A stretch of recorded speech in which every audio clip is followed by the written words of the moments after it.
फैगौ 24 जानुवारि दुलाराय आसाम रायजोनि गेजेरावनो फालिगोन गोथार बाथौ सान। बेखौ नोजोर होनानै बर'फोरनि हालामाव जायगा जायगा बाथौ थानसालिफोरखौ साखोन सिखोन आरो लाहार फाहार खालामनाया बे समनिफ्रायनो सोलिगासिनो। बेनि लोब्बाय दिनै क'क्राझार सहरनि बागानसालियाव थानाय बाथौ traditional and cultural research centre सिजौ गायनाय मोनसे गोथार हाबाफारिखौ लादों। नंगौ, फैगौ 24 जानुवारियाव गोथार बाथौ सानखौ मेहेरगोनाङै फालिगोननि लोब्बाय दिनै बाथौ ट्रेडिशनेल एन्ड कालचारेल रिसार्च सेन्टाराव सिजौ गायसननाया जायो। मख'नो गोनांदि क'क्राझार सहरनि बागानसालियाव थानाय बाथौ traditional and cultural research centre दिनै सिजौ गायनायजों लोगोसे आर'ज गाबनाय हाबाफारियावनो लकसभानि बारग' एमपि सानसुमा खुंगुर बैसोमुतियारिजों लोगोसे बाथौ धोरोमनि माखासे सिबियारि आरो माखासे बिबानगिरिफ्राबो बाहागो लादों। सिमां दंमोन नैबे लुबाय थानाय बाथौ थानसालियाव जोङो गोजौआव सिजौ गायनो। बे सिमाङा दिनै जाफुंसारबाय। बेनि थाखाय आं जोबोद गोसोखौ मोजां मोनदों।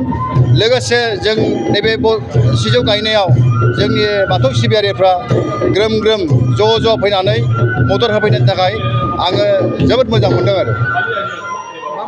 दिनैहाय जों सिजौ गायखांबाय। सिजौ गायखांनायनि उनावहाय जोङो जयै खेबसे आर'ज लागोन आरो फैगौ 24 थारिखआव जोंहा गोथार बाथौ सान दंखायो। बेनि थाखाय जोङो थाग थियारि जागासिनो दङ। गोथार बाथौ साननि थाखाय माबायदि? गोथार बाथौ सानाव आङो सासे बाथौ सिबियारि जानानै नैबे बाथौ थानसालिखौ लुफुंग्रा नेहाथारि जानानै बयखौबो नैबे गोथार बाथौ सानाव ग्रोम ग्रोम फैनो थाखाय आं गुरै हांख्रायबाय।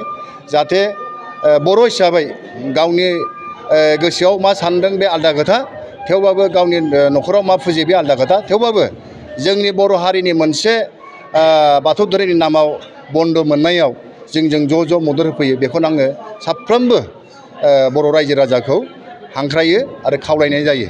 आरो जाहाथे बे गोथार बाथौ सानजोंनो जोंनि बर' हारिया खौसेथि जायो। बबेसो गावजों गाव एना एनि दा जाथोंसै, बेयावनो जों ज' थालायनो थाखाय आं बयखौबो हांख्रायनाय जाबाय। बाथौ सानाव जोंहा फुंबिलि समाव फिरफिला बेरायनाय थागोन आरो गोथै सि बावनाय थागोन। बिनि उनावहाय जोङो हाबाफारि हिसाबै फुंनि बेलायाव जोङो आर'ज गाबगोन।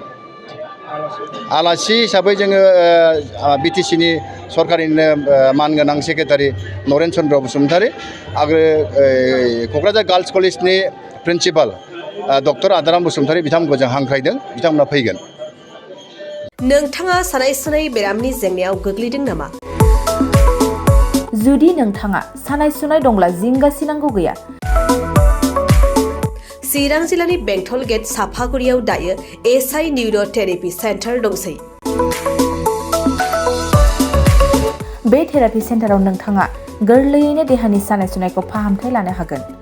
बे आथिं सानायानो जाग्रोदों, ओमफ्राय जानाया एसे सिगांनिफ्रायनो जाखादों, ओमफ्राय बिदिनो गुबुन मुलि जाबाबायदों, ओमफ्राय हामाखै।